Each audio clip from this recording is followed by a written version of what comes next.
रूस यूक्रेन युद्ध को शुरू हुए 302 दिन हो चुके हैं।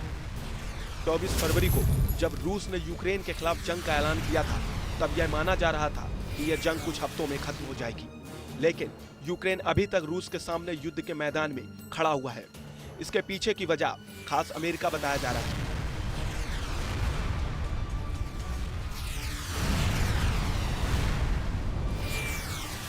दरअसल अमेरिका शुरू से ही इस युद्ध में यूक्रेन की मदद कर रहा है।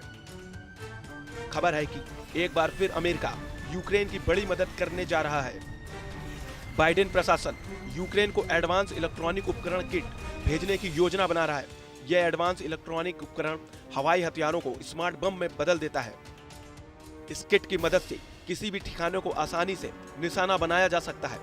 वाशिंगटन पोस्ट की रिपोर्ट के मुताबिक इस एडवांस इलेक्ट्रॉनिक उपकरण किट में सटीक लोकेशन पता करने के लिए जीपीएस भी लगाया गया है। इस किट का इस्तेमाल हर तरह के हथियार पर किया जा सकता है।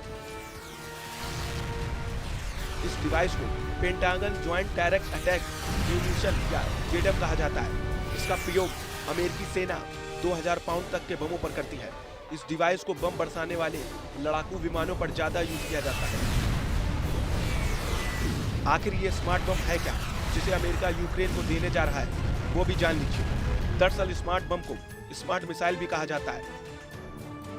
यह एक सटीक निशाना लगाने वाला प्रिसीजन गाइडेड म्यूनिशन होता है। इस बम को बेहद सटीकता से दुश्मन के ठिकानों पर प्रभावी तरीके से हमला करने के लिए डिजाइन किया जाता है। पीजीएम में मुख्य रूप से हवा से जमीन पर गिराने वाले बम शामिल होते हैं, जिनका मकसद एक खास लक्ष्य को सटीक निशाना लगाकर नष्ट करना होता है, ताकि आसपास के इलाकों को कम से कम नुकसान पहुंचे और दुश्मन की सेना को ज्यादा से ज्यादा नुकसान हो। हालांकि अभी यह स्पष्ट नहीं है कि अमेरिकी राष्ट्रपति जो बाइडेन या उनके किसी शीर्ष राष्ट्रीय सुरक्षा सलाहकार ने यूक्रेन को प्रस्तावित स्मार्ट बम देने की मंजूरी दी है या नहीं, लेकिन सूत्रों के हवाले से वाशिंगटन पोस्ट ने इसको रिपोर्ट किया है।